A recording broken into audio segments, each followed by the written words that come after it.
Flick to link, link to flick.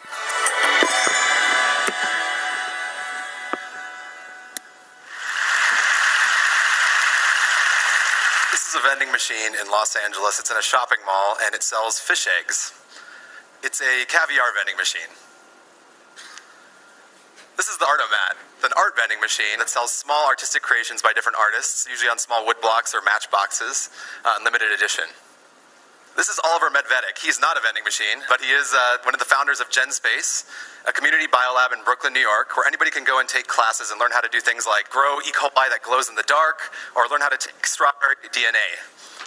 In fact, I saw Oliver do one of these strawberry DNA extractions about a year ago, and this is what kind of led me into this bizarre path that I'm going to talk to you about right now.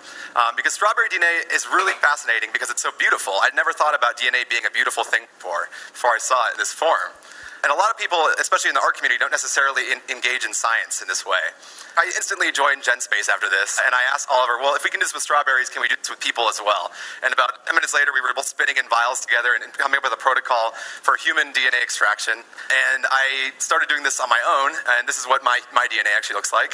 And I was at a dinner party with some friends, some artist friends, and I was telling them about this project, and they couldn't believe that you could actually see DNA. So I said, all right, let's get out some supplies right now. And I started having these bizarre dinner parties at my house on Friday nights where people would come over and we would do DNA extractions. And I would actually capture them on video because it created this kind of funny portrait as well. These are people who don't necessarily regularly engage with science whatsoever. You can kind of tell from their reactions. But they became fascinated by it. And it was really exciting for me to see them get excited about science. And so I started doing this regularly. It's kind of an odd thing to do with your Friday nights, but this is what I started doing. And I started collecting a whole group of my friends' DNA in small vials and categorizing them. This is what that looked like. And it started to make me think about a couple of things. First of all, this looked a lot like my Facebook wall. So in a way, I've created sort of a genetic network, genetic social network, really. And the second thing was, one time a friend came over and looked at this on my table and was like, oh, why are they numbered? Is this person more rare than the other one? And I hadn't even thought about that. They were just numbered because that was the order that I extracted the DNA in. But that made me think about sort of collecting toys and this kind of thing that's going on right now in the toy world with blind box toys. And being able to collect these rare toys, you buy these boxes, you're not sure what's going to be inside of them. But then when you open them up, you have different rarities of the toys. And so I thought that was interesting. I started thinking about this and the caviar vending machine and the Artomat all together. And some reason I was one night drawing a vending machine, thinking about doing paintings of a vending machine, and the little vial of my DNA was sitting there. And I saw this kind of beautiful collaboration between the strands of DNA and the coils of a vending machine. And so, of course, I decided to create an art installation called the DNA vending machine. And here it is.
So the DNA vending machine is currently in a couple galleries in New York, and it's selling out pretty well, actually. We're in the first edition of 100 pieces, hoping to do another edition pretty soon.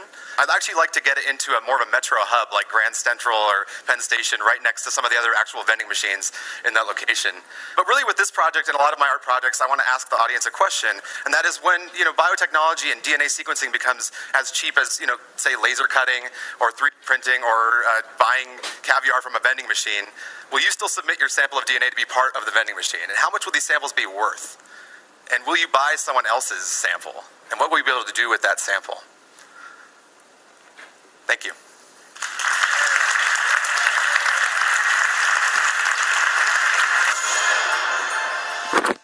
Flick to link, link to flick.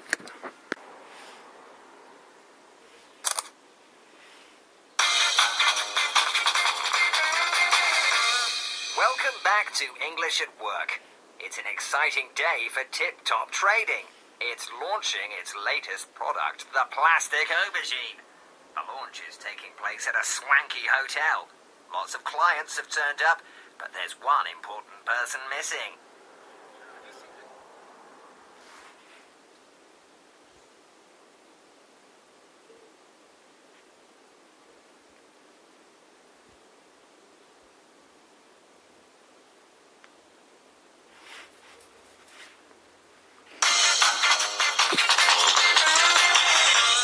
Welcome back to English at Work.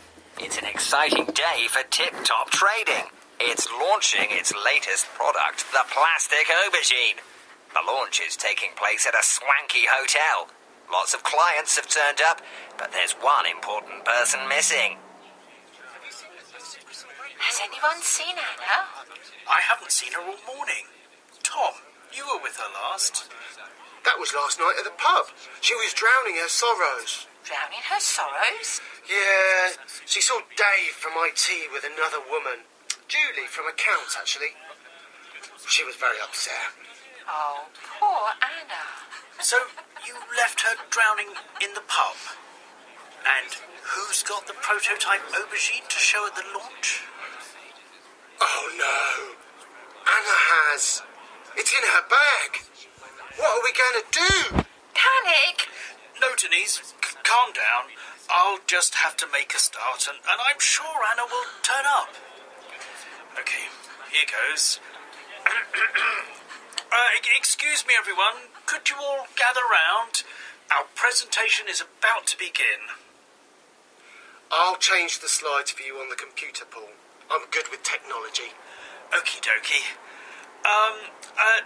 Ladies and gentlemen, thank you for coming to our presentation. We have something very exciting to show you, and it's not a fruit. Ha ha! And here it is, fresh from the factory, our plastic aubergine.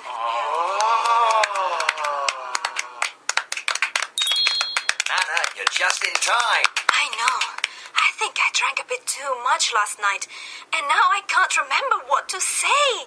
Well, you need to convince everyone that this is the best product on the market and that it's something they really want. You could say, we believe this high-quality product is something your business needs. And our new product has been designed to the highest specifications. And tell people that this product is the perfect decoration on any cafe or restaurant table. Tell them that, and the orders will come flying in. What? They'll send them by aeroplane? No, Anna. Just do your presentation and see what happens. Okay then. Yes, everyone. This aubergine may look good enough to eat, but it's made of the highest quality plastic, and I'm convinced it's something your business needs. Yes, that's right. It may be plastic, but it is fantastic. Thank you, Paul. This product has been designed to the highest specifications. It's tough and durable. Yeah, but why would I want to buy it? 'Cause it's cheap, mate. No, Tom. It's because it is the perfect decoration on any cafe or restaurant table. It shows you're serious about food. And it doesn't go mouldy. Yes, we're taking orders today and... And what, Anna? I don't know what to say next. Offer them a discount and a guarantee. Oh, right. If you place an order for more than 1,000, we can offer you a generous discount.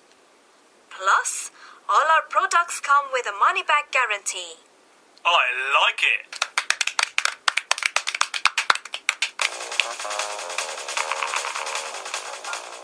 Well done, Anna.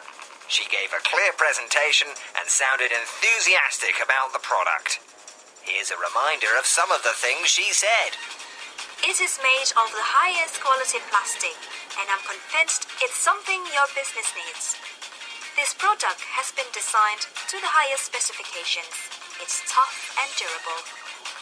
It is the perfect decoration on any cafe or restaurant table. We can offer you a generous discount. Plus, all our products come with a money-back guarantee.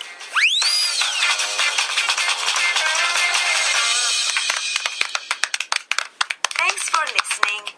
Tom has a few slides to show which illustrate how the aubergine has been designed. Tom?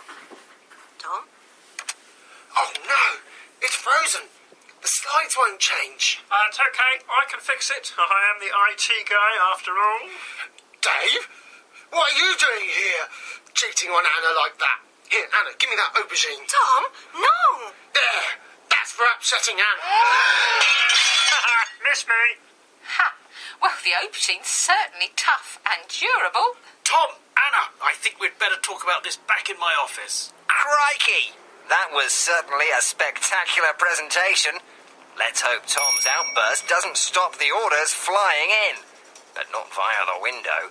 Find out next time on English at Work. Bye!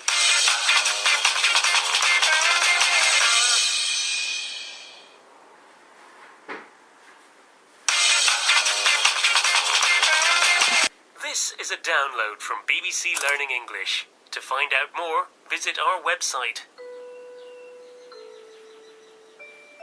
Hello.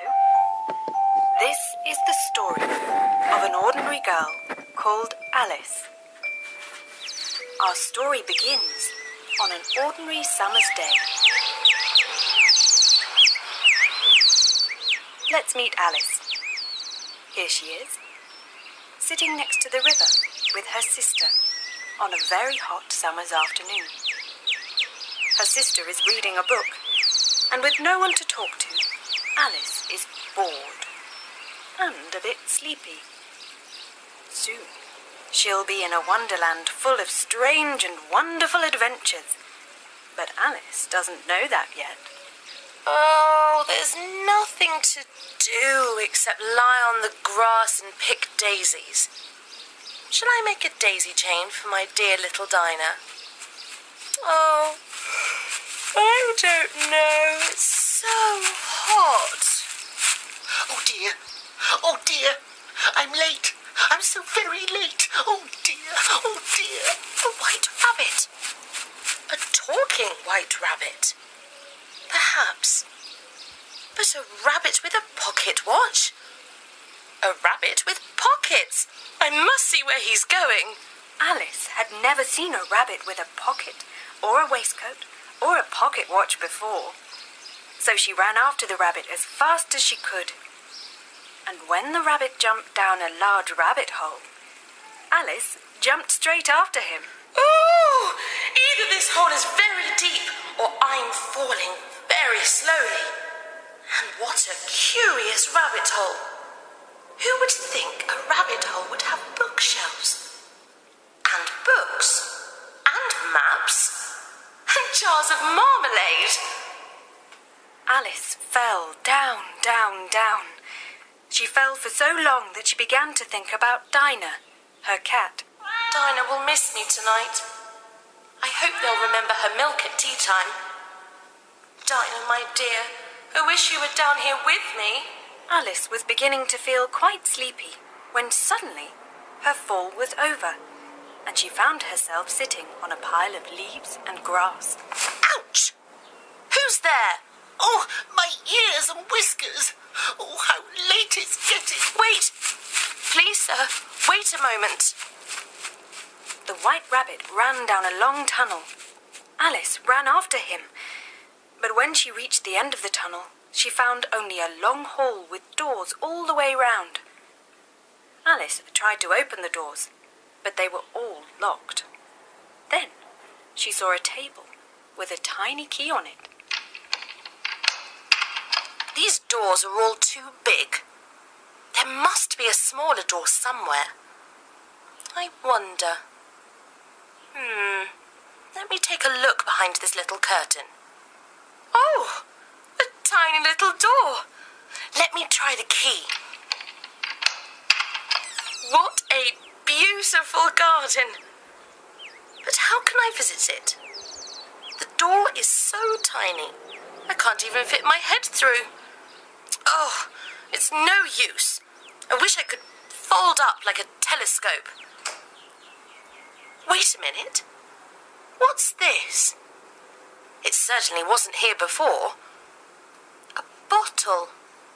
I wonder what it is. Let me see the label. Drink me.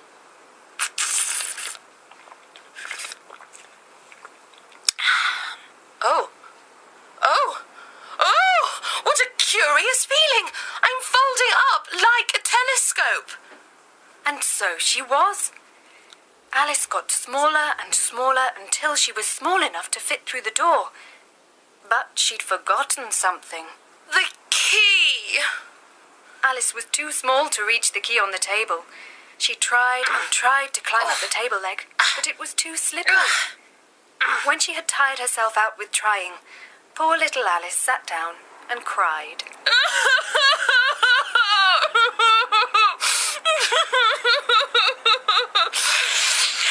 It's no use. I can't reach the key, so I can't get into the garden, and that's that. There's no use crying like that. Alice, I advise you to stop this minute. Oh, what's this? A little glass box with cake inside. Oh, and there's a note. Eat me. I wonder if it'll make me grow. If I grow, I will be able to reach the key. But what if it makes me even smaller? Well, if it makes me smaller, I will be able to creep under the door. And Alice began to eat the cake. Did she grow big enough to reach the key? Or perhaps the cake made her small enough to creep under the door and into her beautiful garden. I'll tell you what happened next time. Goodbye.